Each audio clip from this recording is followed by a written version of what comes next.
Hello everyone, ನಮ್ಮ ಮನೆಯಿಂದ ಮೊನ್ನೆ ಸಂಜೆ ಬಂದೆ. ನಿನ್ನೆ ಇಡೀ ಲೇಜಿ ಫೀಲಿಂಗ್, ಯಾವುದೇ ವ್ಲಾಗ್ ಶೂಟ್ ಮಾಡಿಲ್ಲ.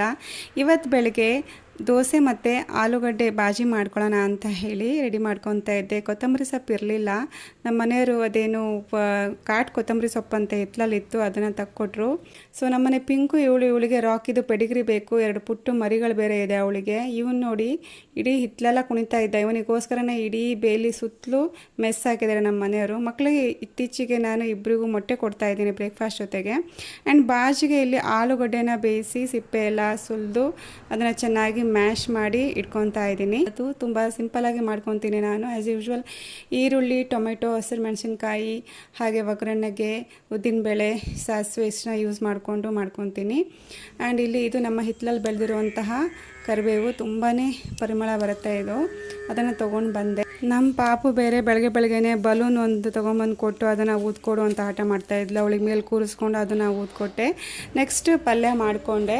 ಆಯಿಲ್ ಹಾಕಿಬಿಟ್ಟು ಸಾಸಿವೆ, ಉದ್ದಿನಬೇಳೆ ಹಾಕಿಬಿಟ್ಟು ಈರುಳ್ಳಿ, ಟೊಮೆಟೊ, ಕರಿಬೇವೆಲ್ಲ ಹಾಕೊಂಡ್ಬಿಟ್ಟು ಚೆನ್ನಾಗಿ ಫ್ರೈ ಮಾಡಿ ಮ್ಯಾಶ್ ಮಾಡಿರೋಂತಹ ಆಲೂಗಡ್ಡೆನ ಹಾಕ್ಕೊಂಡು ಅದಕ್ಕೆ ಸ್ವಲ್ಪ ಅರಿಶಿನ ಪುಡಿ, ಉಪ್ಪು ಹಾಕಿ ಚೆನ್ನಾಗಿ 1-2-3 ಸತಿ ತಿರುವಿ ಅದಕ್ಕೆ ಈ ಕೊತ್ತಂಬರಿ ಸೊಪ್ಪನ್ನು ಹಾಕ್ಕೊಂಡ್ರೆ ರೆಡಿ ಆಗಿಬಿಡುತ್ತೆ. ನನ್ನ ಮಗ ಮನೇಲೇ ಇರೋದ್ರಿಂದ, ಫಸ್ಟ್ ಹಸ್ಬೆಂಡ್ ವರ್ಕಿಗೆ ಹೋಗೋದ್ರಿಂದ ಅವರಿಗೆ ನಾನು ದೋಸೆ ಮಾಡಿಕೊಡ್ತಾಯಿದ್ದೀನಿ ಇಲ್ಲಿ.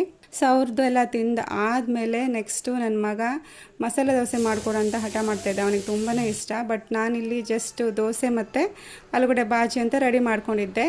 ಬಟ್ ಅವನಿಗೋಸ್ಕರ ಈಗ ಮಸಾಲೆಗೋಸ್ಕರ ಸಿಂಪಲ್ಲಾಗಿ ನಾನು ಚಿಲ್ಲಿ ಪೌಡರು, ಉಪ್ಪು ಹಾಕಿಬಿಟ್ಟು ನೀರು ಹಾಕಿ ರೆಡಿ ಮಾಡ್ಕೊತಾ ಇದ್ದೀನಿ. ಸೊ ಏನಿಲ್ಲ, ನೆಕ್ಸ್ಟು ದೋಸೆ ಹಿಟ್ಟು ಹಾಕಿ ಸ್ವಲ್ಪ ಗ್ಯಾಸ್ ಉರಿ ಸಣ್ಣ ಮಾಡಿಬಿಟ್ಟು ಅದಕ್ಕೆ ಈ ಮಸಾಲೆನೆಲ್ಲ ಹಚ್ಕೊಂಡು ಅದ್ರ ಮೇಲೆ ಆಲೂಗಡ್ಡೆ ಪಲ್ಯನ ಹಾಕಿ, ಸೊ ನೆಕ್ಸ್ಟ್ ಮನೇಲೇ ಮಾಡಿರೋ ತುಪ್ಪ ಇತ್ತು ಅದನ್ನು ಹಾಕ್ಕೊತಾ ಇದ್ದೀನಿ. ನಾನಿಲ್ಲಿ ಆಯಿಲ್ ಯೂಸ್ ಮಾಡ್ತಾಯಿಲ್ಲ. ಸೊ ಇಷ್ಟು ಮಾಡಿದ್ರೆ ರೆಡಿ ಆಗಿಬಿಡುತ್ತೆ ನಮ್ಮದು ಸಿಂಪಲ್ ಮಸಾಲೆ ದೋಸೆ.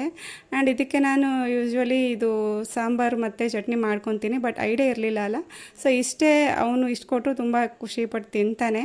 ಅದಾದಮೇಲೆ ಮೀಶೋದು ಸ್ವಲ್ಪ ಪ್ರಾಡಕ್ಟ್ಸ್ ಬಂದಿತ್ತು, ಎಲ್ಲ ನೋಡಿ ರೆಡಿ ಮಾಡಿ ಇಟ್ಕೊತಾ ಇದ್ದಾರೆ ಯೂಸಿಗೆ. ಆ್ಯಂಡ್ ನಾನು ಆಲ್ರೆಡಿ ಸ್ಯಾರಿ ಬಿಸ್ನೆಸ್ ಮಾಡ್ತಾ ಇರೋದು ಎಲ್ರಿಗೂ ಗೊತ್ತಿದೆ ಅಂದ್ಕೊತೀನಿ. ಆಫ್ಲೈನಲ್ಲೇ ಜಾಸ್ತಿ ಮಾಡ್ತಾಯಿದ್ದೆ, ಆನ್ಲೈನಲ್ಲಿ ಕಡಿಮೆ. ಬಟ್ ಈಗ ಮತ್ತೆ ಪುನಃ ಆನ್ಲೈನಲ್ಲಿ ಮಾಡೋಣ ಅಂಥೇಳಿ ಕ್ಲಿಯರೆನ್ಸ್ ಸೇಲ್ ಮಾಡೋಣ, ಆಫರಿಂದ ಸ್ಟಾರ್ಟ್ ಮಾಡೋಣ ಅಂತ ಎಲ್ಲ ನಾನು ರೆಡಿ ಮಾಡ್ಕೊತಾ ಇದ್ದೆ, ಯಾವುದೆಲ್ಲ ಸ್ಟಾಕ್ ಇದೆ ಅಂತ. ನೆಕ್ಸ್ಟು ಮಷೀನಲ್ಲಿ ಬಟ್ಟೆ ಹಾಕಿದ್ದು ಅದನ್ನೆಲ್ಲ ಒಣಗಕ್ಕೆ ಹಾಕಿಬಿಟ್ಟು ನೆಕ್ಸ್ಟ್ ಬಂದುಬಿಟ್ಟು ಫ್ರೆಶ್ ಅಪ್ ಆಗಿ ಸ್ನಾನ ಮಾಡಿಕೊಂಡು ರೆಡಿಯಾಗಿ ನಮ್ಮ ಪ್ರಾಡಕ್ಟ್ ರಿವ್ಯೂಸ್ ವೀಡಿಯೋಸ್ ಮಾಡಿಕೊಂಡೆ. ಸೊ ಇದಾಗಿತ್ತು ನನ್ನ morning routine vlog. Thank you for watching. Bye.